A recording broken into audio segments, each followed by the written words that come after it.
নমস্কার, আপনারা দেখছেন @রণজিৎ। এটি আমাদের নতুন চ্যানেল। খুব শীঘ্রই এই চ্যানেলে এন্টারটেনমেন্ট বিভাগ চালু হবে। চোখ রাখুন এবং সাবস্ক্রাইব করে পাশে থাকুন। আসি মূল প্রতিবেদনে।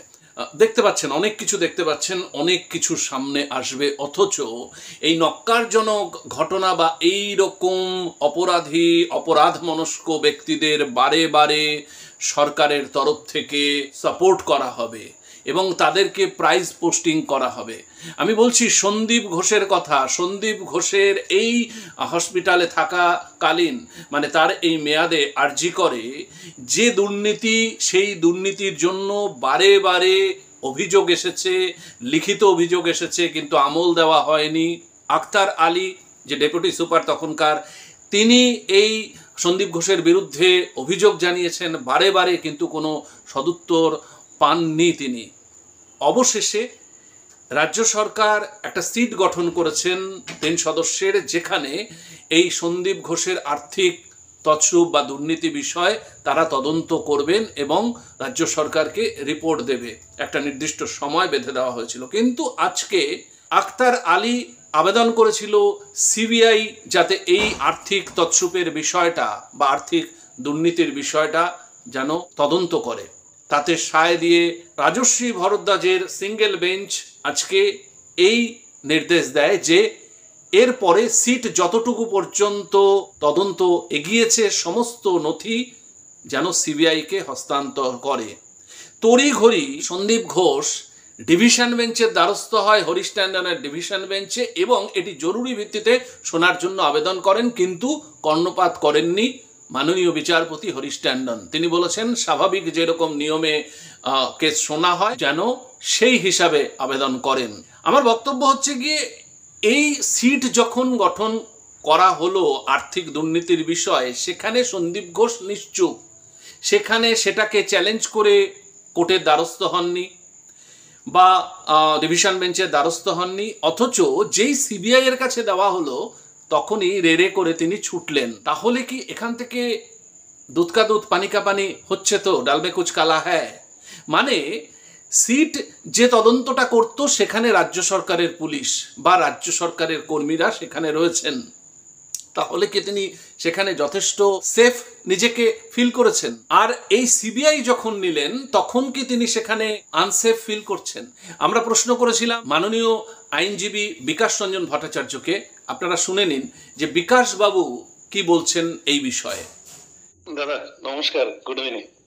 চলবে রণজিৎ। দাদা বলছি যে আজকে আপনি জানেন যে আর্থিক দুর্নীতি নিয়ে সন্দীপ ঘোষের বিরুদ্ধে যে সিট গঠন করেছিল রাজ্য সরকার, সেটা সিবিআই এর কাছে গেছে, কিন্তু তাৎপর্যপূর্ণ ভাবে যেটা হচ্ছে কি, সন্দীপ ঘোষ এটা আবার চ্যালেঞ্জ করে ডিভিশন বেঞ্চে গেছিল হরিশ ট্যান্ডনের জরুরি ভিত্তিতে যাতে এটা শুনানি হয়, কিন্তু সেটা নাকচ করে দিয়েছে হাইকোর্ট। তো এইটা আপনার কি মনে হচ্ছে যে এইটার পিছনে কি কারণ থাকতে পারে? তিনি কেন এইটাকে বাধা দিতে যাচ্ছেন?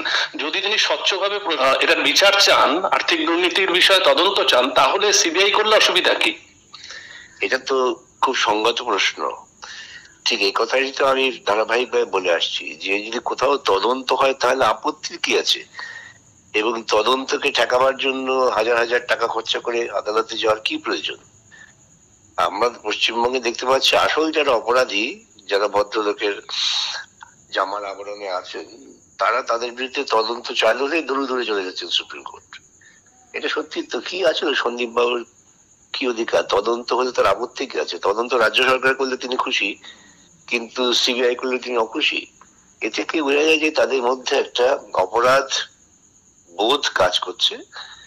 তারা অন্যায় করেছেন, অপরাধ করেছেন, তার থেকে বেরোবার জন্য, তাকে রেহাই দেওয়ার জন্য সিট গঠন করা হয়েছিল। সিট হলে পরে তিনি হয়তো সিটের রিপোর্টে খুশি হতেন যে এই কিছু নেই আমাদের।